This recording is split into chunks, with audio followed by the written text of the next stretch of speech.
Assalamualaikum warahmatullahi wabarakatuh.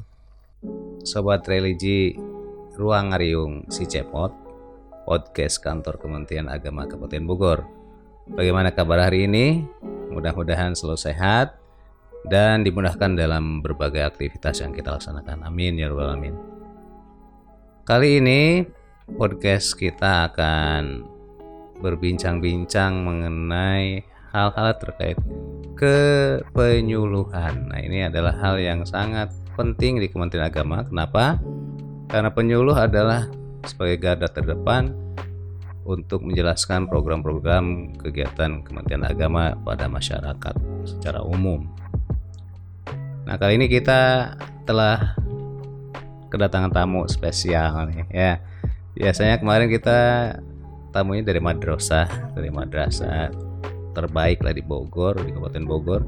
Sekarang hadir bersama kita Ibu Hajah Elvi Anita Afandi, SAGME. Waduh, Master Ekonomi nih rupanya. Syariah sebenarnya. Syariah luar biasa ya. Beliau akan membahas tentang organisasi penyuluh.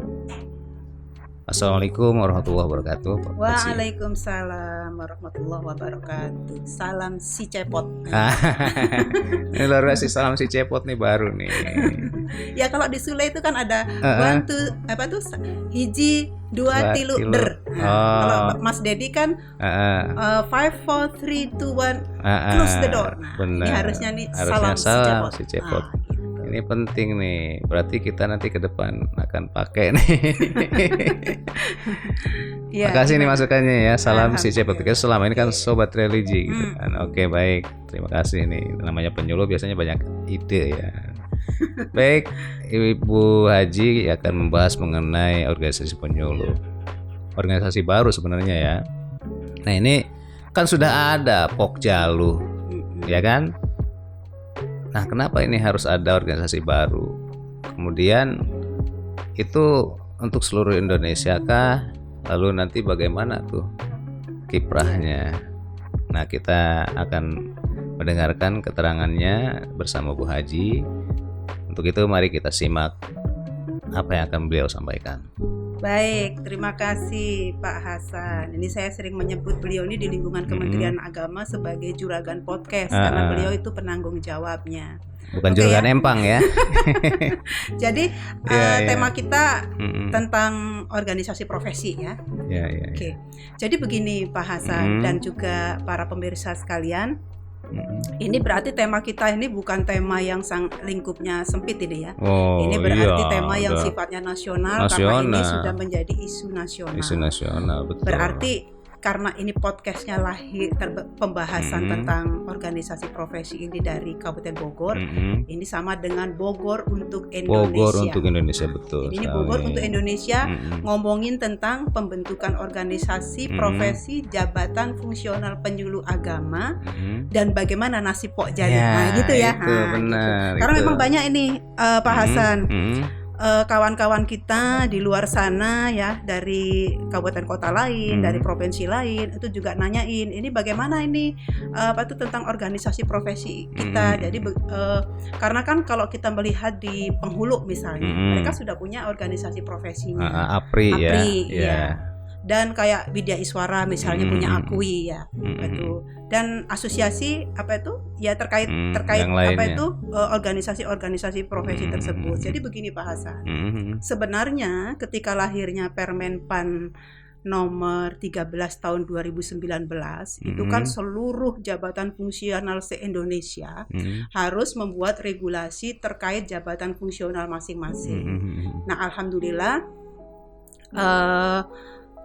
penyuluh agama pun di lingkungan instansi pembina kita juga bergerak cepat agar lahir Permenpan yang berkaitan atau yang membahas tentang penyuluh agama, yang tentu yang PNS ini. Lalu kemudian lahirlah Permenpan nomor 9 tahun 2021 tentang jabatan fungsional penyuluh agama. Nah, kebetulan saya ikutlah di situ. Permenpan nomor 9 itu ikut pembahasannya, ikut membuat rancangannya waktu itu. Nah, sehingga karena rujukannya adalah Permenpan RB nomor 13 2019, kita sudah mempunyai regulasi yang membahas tentang jabatan fungsional penyuluh agama dengan lahirnya Permenpan nomor 9 tahun 2021 itu. Di situ memang mengamanatkan. Jadi di situ ada pasal, itu mudah-mudahan saya tidak salah, itu pasal 53 yang mengamanatkan instansi pembina untuk memfasilitasi terbentuknya organisasi profesi jabatan fungsional penyuluh agama. Nah, ini udah ditindaklanjuti nih oleh instansi pembina kita. Dalam hal ini tentu saja pada Direktorat Penerangan Agama Islam. Nah, itu sudah bekerja sama, karena kan gini Pak Hasan, perlu diketahui juga nih bahwa penyuluh agama itu kan tidak hanya Islamnya, tetapi ada penyuluh agama bidang.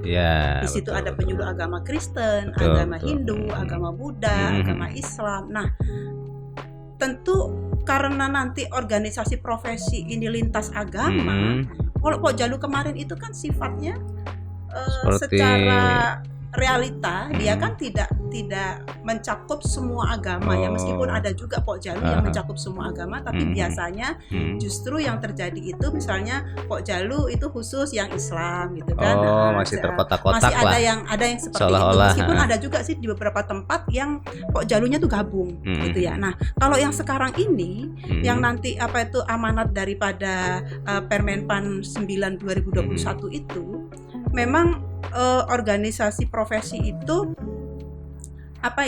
melingkupi semua jabatan fungsional penyuluh agama.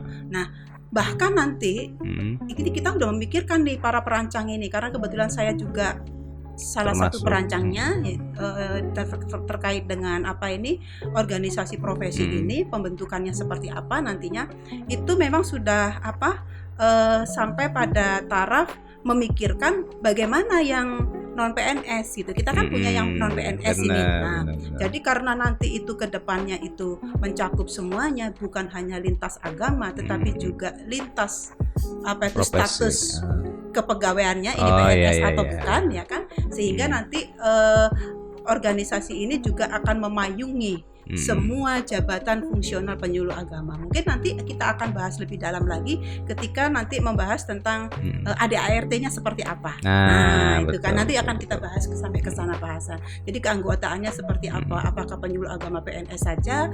Apakah yang non PNS juga? Kan nanti non PNS juga nggak ada juga nih.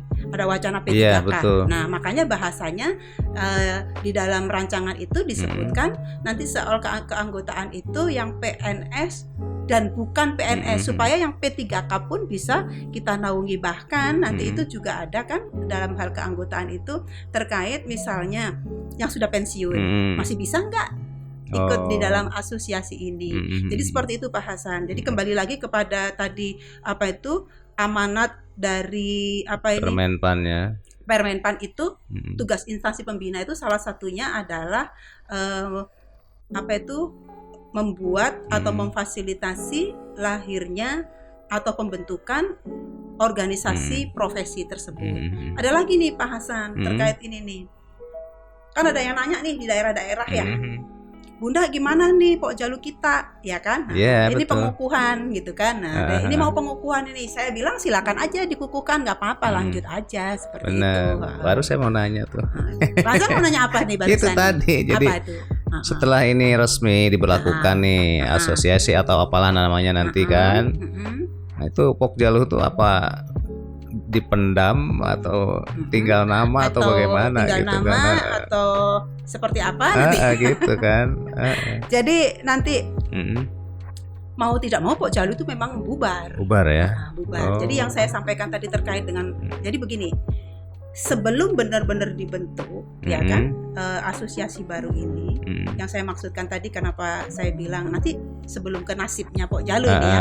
Nah, itu maksud saya begini. Jadi untuk sebelum benar-benar dibentuk asosiasi ini, bagaimana dengan Pokjalu yang sudah ada ini? Apakah dari sekarang membubarkan diri ataukah yang sudah dibentuk sudah melakukan raker dan lain-lain, sudah musyawarah daerah? Apakah terus jadi dikukuhkan apa enggak? Ya udah dikukuhkan aja, enggak ada masalah. Karena begini, terkait dengan pembentukan ini itu kan instansi pembina kita mempunyai pekerjaan yang cukup banyak, PR-nya cukup banyak. Jadi kita tidak tahu mana yang paling prioritas. Yang jelas kalau secara regulasi, insya Allah rancangannya udah selesai. Tetapi secara eksekusi ya kan, kapan itu dibentuknya, teknisnya seperti apa, anggarannya bagaimana, sosialisasi ya kan? Tentu itu juga perlu analisa lagi kan, apa sudah ada kesiapan dari instansi pembina kita untuk menyelenggarakan pembentukan tersebut. Itu bahasanya. Kalau soal nasib Pok Jalu bubar. Karena nanti akan satu-satunya organisasi yang diakui itu yang diakui hanya organisasi profesi yang memang dibentuk secara resmi oleh instansi pembina. Nah itu sudah menjadi kewajiban nanti itu Pak Hasan. Jadi setiap penyuluh agama harus wajib dia menjadi anggota profesi. Jadi sifatnya bukan saya nggak jadi anggota, nggak mau gitu. Saya nggak hobi berorganisasi, nggak bisa begitu. Jadi ini sifatnya wajib, mau tidak mau. Setiap penyuluh agama wajib menjadi anggota dari organisasi profesi yang sudah dibentuk. Tapi bukan otomatis juga. Otomatis apa itu? Maksudnya ketika dia jadi penyuluh udah otomatis dimasukkan ke organisasi itu. Karena begini, bagus sekali pertanyaan Pak Hasan tadi. Apa nggak otomatis ya? Gitu ya. Jadi itu begini, boleh jadi otomatis, tetapi dia harus dibuktikan secara hukum. Bagaimana membuktikan secara hukum bahwa dia menjadi anggota? Misalnya ngisi formulir pendaftaran, lalu kemudian di situ di approve, artinya sudah disetujui oleh yang berwenang untuk dia menjadi anggotanya. Mungkin juga di situ sampai keluar kartu anggotanya, misalnya saja ya, atau di situ juga ada kewajiban membayar iuran. Karena begini, nanti itu setiap organisasi itu kan ada kewajiban membayar iuran ya, organisasi profesi itu. Jadi salah satu indikator bahwa dia itu aktif dalam organisasi profesi tersebut adalah dengan dibuktikan dengan membayar iuran tadi. Benar. Jadi meskipun mungkin otomatis menjadi, tetapi dalam tanda petik harus ada syarat-syarat dari syarat dan ketentuan berlaku. SNK ya. Ya benar. Ya. Baik. Luar biasa nih, walaupun cepat nih pemaparannya, tapi ini semuanya sudah intinya. Saya ngomongnya kecepatan nggak nih? Nggak apa-apa ya. Nah, kira-kira tugasnya seperti apa nanti ya di organisasi yang baru itu? Mari kita dengerin, kita simak setelah yang satu ini.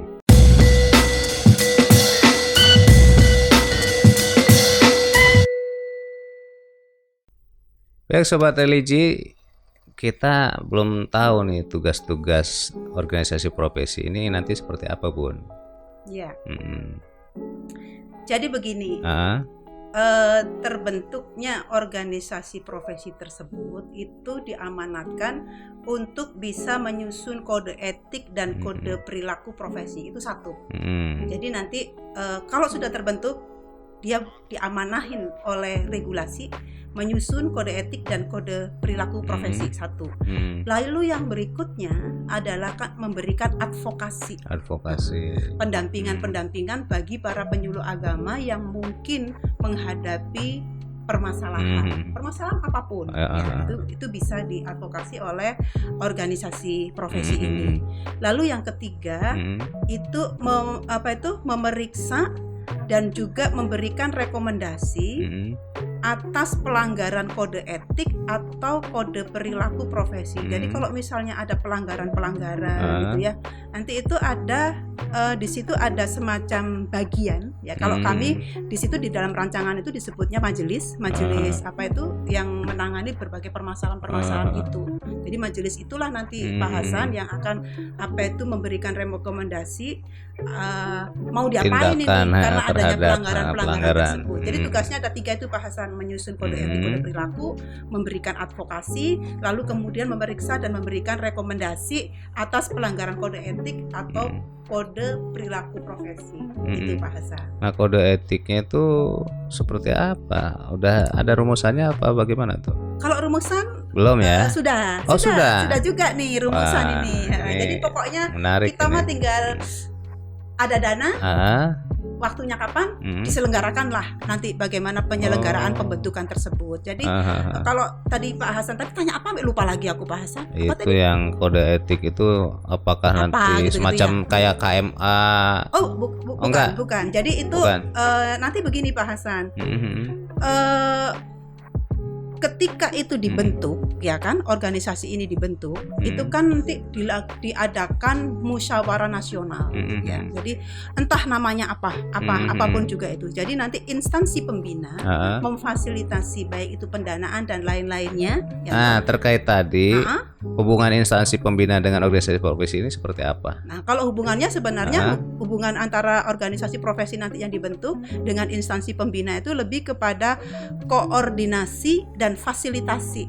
Nah, jadi kalau misalnya ada apa-apa dan sebagainya, si organisasi profesi dengan instansi pembina itu melakukan koordinasi terkait dengan jabatan fungsional penyuluh agama tersebut. Bisa juga terkait dengan fasilitasi. Fasilitasi itu bisa macam-macam, ya kan? Misalnya nih berkaitan dengan pembentukan. Pembentukan kan tentu butuh dana, ya kan, meskipun dari mulai tingkat pusat sampai pada tingkat daerah itu kan membutuhkan dana tuh. Nah, itu nanti dananya seperti apa? Itu yang memfasilitasi instansi pembina.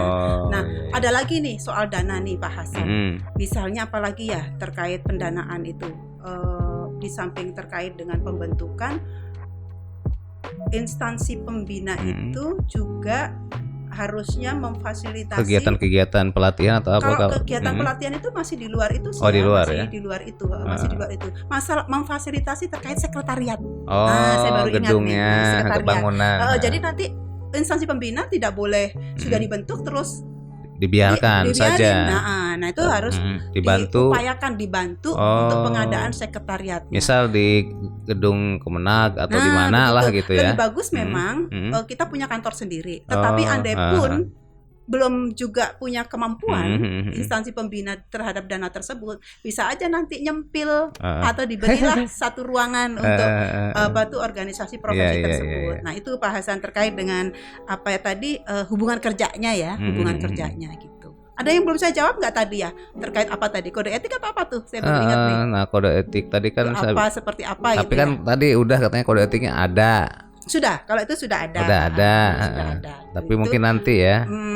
Sudah ada semuanya itu kalau terkait dengan regulasi-regulasi itu sudah ada. Jadi kode etik itu kan yang jelas hanya merupakan satu pedoman ya bagaimana penyuluh agama itu bersikap, bertingkah laku, perbuatannya seperti apa dalam hal bertugas maupun dalam hal sehari-hari. Tapi dia berupa poin-poin atau bagaimana? Seperti kan kode etik Kementerian Agama.